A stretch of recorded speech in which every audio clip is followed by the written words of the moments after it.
Women's IPL केव्हापासून सुरू होणार, सामने कोठे किती तारखेला खेळले जाणार हे आपण या व्हिडिओमध्ये पाहणार आहोत आणि त्याचे संपूर्ण वेळापत्रक WPL चे संपूर्ण वेळापत्रक आपण या व्हिडिओमध्ये जाणून घेणार आहोत। तर मित्रांनो, स्वागत आहे तुमचं आमच्या क्रिकेट मराठी या YouTube चॅनलवरती। या चॅनलवर आपण क्रिकेटच्या मराठीतून अपडेट्स पाहत असतो। तर आपण चॅनलवरती नवीन असाल तर आमचा YouTube चॅनल सबस्क्राइब करा। तर मित्रांनो, 14 फेब्रुवारी पासून वुमन्स IPL ला सुरुवात होणार आहे। तर 14 फेब्रुवारी ते 15 मार्च या एक महिन्यामध्ये वुमन्स IPL खेळली जाणार आहे।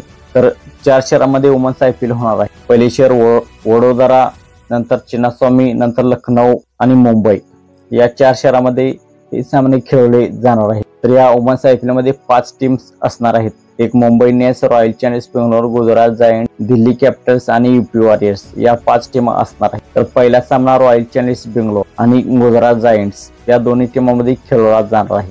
तर आपण पाहूया या संपूर्ण मालिकेचे वेळापत्रक। तर 14 फेब्रुवारीला पहिला सामना गुजरात जायंट्स विरुद्ध रॉयल चॅलेंजर्स बेंगलोर हा सामना वडोदरा या ग्राउंडवरती खेळला जाणार आहे। नंतर 15 फेब्रुवारीला दुसरा सामना मुंबई इंडियन्स आणि दिल्ली कॅपिटल्स या दोन्ही टीममध्ये होणार आहे। तर नंतर तिसरा सामना 16 फेब्रुवारी रोजी गुजरात जायंट्स आणि UP वॉरियर्स या दोन टीमांमध्ये होणार आहे।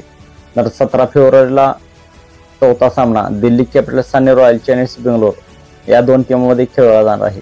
नंतर पाचवा सामना 18 फेब्रुवारी रोजी गुजरात जायंट्स आणि मुंबई इंडियन्स या दोन टीमांमध्ये खेळला जाणार आहे। नंतर 6वा सामना 19 फेब्रुवारीला UP वॉरियर्स आणि दिल्ली कॅपिटल्स या दोन टीमांमध्ये खेळला जाणार आहे। नंतर 21 फेब्रुवारीला 7वा सामना रॉयल चॅलेंजर्स बेंगलोर विरुद्ध मुंबई इंडियन्स हा सामना बेंगळुरूच्या चिन्नास्वामी स्टेडियमवर होणार आहे। नंतर 22 फेब्रुवारीला दिल्ली कॅपिटल्स आणि UP वॉरियर्स यामध्ये सामना होणार आहे। हा सामना बेंगळुरूच्या स्टेडियमवरती खेळवला जाईल। नंतर 24 फेब्रुवारीला रॉयल चॅलेंजर्स बेंगलोर विरुद्ध UP वॉरियर्स हा सामना खेळवला जाईल। नंतर 25 फेब्रुवारीला दिल्ली कॅपिटल्स विरुद्ध गुजरात जायंट्स या दोन्ही टीममध्ये हा सामना खेळवला जाईल। हा सामना बेंगलोरच्या स्टेडियमवरती खेळवला जाईल। नंतर 11वा सामना 26 फेब्रुवारी रोजी मुंबई इंडियन्स विरुद्ध UP वॉरियर्स या दोन टीममध्ये खेळवला जाईल। नंतर हा सामना बेंगलोरच्या स्टेडियमवरती खेळवला जाईल। नंतर 12वा सामना 27 फेब्रुवारी रोजी रॉयल चॅलेंजर्स बेंगलोर आणि गुजरात जायंट्स या दोन टीममध्ये खेळवला जाईल। हे सामना बेंगलोरच्या स्टेडियमवरती खेळवला जाईल। नंतर 28 फेब्रुवारी रोजी दिल्ली कॅपिटल्स विरुद्ध मुंबई इंडियन्स हा सामना खेळवला जाईल। नंतर 1 मार्चला बेंगलोर विरुद्ध दिल्ली कॅपिटल्स हा सामना खेळवला जाईल। हा सामना बेंगलोरच्या स्टेडियमवरती खेळवला जाईल। नंतर लखनौमध्ये 3 मार्च रोजी 15वा सामना UP वॉरियर्स आणि गुजरात जायंट्स हा सामना खेळवला जाईल। नंतर 16वा सामना 6 मार्च रोजी UP वॉरियर्स विरुद्ध मुंबई इंडियन्स हा सामना लखनौमध्ये खेळवला जाईल।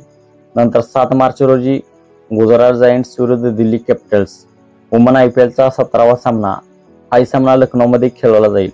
नंतर 8 मार्चला UP वॉरियर्स विरुद्ध रॉयल चॅलेंजर्स बेंगलोर हा सामना लखनौमध्ये खेळवला जाईल।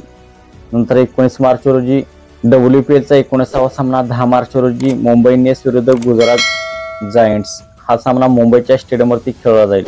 नंतर साखळी फेरीतला शेवटचा सामना 20वा सामना 11 मार्च रोजी मुंबई इंडियन्स विरुद्ध रॉयल चॅलेंजर्स बेंगलोर हा सामना मुंबईच्या स्टेडियमवरती खेळवला जाईल। नंतर एक एलिमिनेटर सामना आणि एक फायनल सामना खेळवला जाईल। पॉइंट टेबलमध्ये जी टॉपला टीम असणार आहे ती डायरेक्ट फायनल खेळेल आणि दुसरा नंबर आणि तिसरा नंबर ती टीम एलिमिनेटर खेळेल। यातून कोण जिंकेल ती फायनल टॉपच्या टीमसोबत फायनल खेळेल। तर मित्रांनो, असे असणार आहे WPL चे वेळापत्रक। तर मित्रांनो, आपणास काय वाटते, कोणती टीम WPL चा खिताब यावर्षी जिंकेल? आपणास काय वाटते आपण कमेंट सेक्शन मध्ये सांगा। आणि मित्रांनो, आपण चॅनलवरती नवीन असाल तर आमचा YouTube चॅनल सबस्क्राइब करा।